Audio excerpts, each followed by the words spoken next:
Yes mbahaye ikaze kuri dusanzwe tubana buri munsi muri video nsanzwe mbagezaho kuri channel bita Ibyiringiro Fara. Mbahaye ikaze.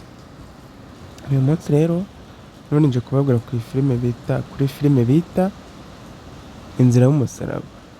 Basohoye filime nanone, ariko iyi filime noneho igenda imbera nziza uko bwije n'uko bukeye. Ngewe rwose filime narayikunze byatanje. So ntabatindi rero filime yasohotse,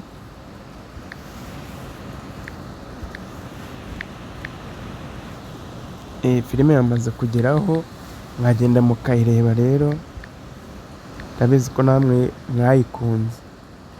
So rero mwagenda mukayireba. Iyi filime irimo ibintu by'ibitangaza kabisa, harimo ibitangaza ngewe rwose nabashije kwemera, kuko ibintu ntibisanzwe kugira ngo ubone ko ikintu kiba gikunzwe. Niba ubona filime,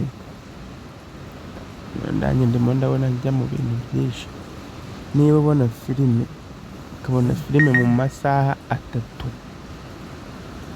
ifite 70,000, iyi filime uba yumva ute? Iyi filime kugira ngo wumve ko irenze filime y'umutipe bita Kiramani bita My Heart, irenze filime bita My Heart. Nyine igiye ifite filime irenze, si uko yenda se uko nshatse kuvuga ngo ni nziza kuzirusha cyangwa ni iki, nyine mu gukundwa ikunzwe kuyirusha. Ariko kugira ngo n'abafana ba My Heart mutanyumva nabi, ntago nyine biterwa n'ikintu wabonye cyangwa urebye ugakunda, ariko mu bintu biba bigaragara ntago twareka kuvuga kuri guhari. Iyi filime irakunzwe, wayireba ukagenda ukareba niyo My Heart nta kibazo.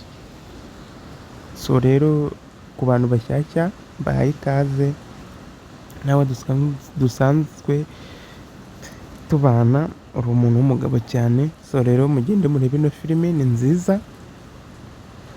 Namwe mumbwire muri comment filime mubona bya kompeta nayo byibuze nko mu masaha 20. Umuzagenda urebe views ifite, urebe niyo izindi ureba, umbwire ngo urabona ikunzwe cyane ari iyi. So rero reka twe gutinda mu magambo, mugende muyirebe. Inzira y'Umusaraba episode ya 74 yaje.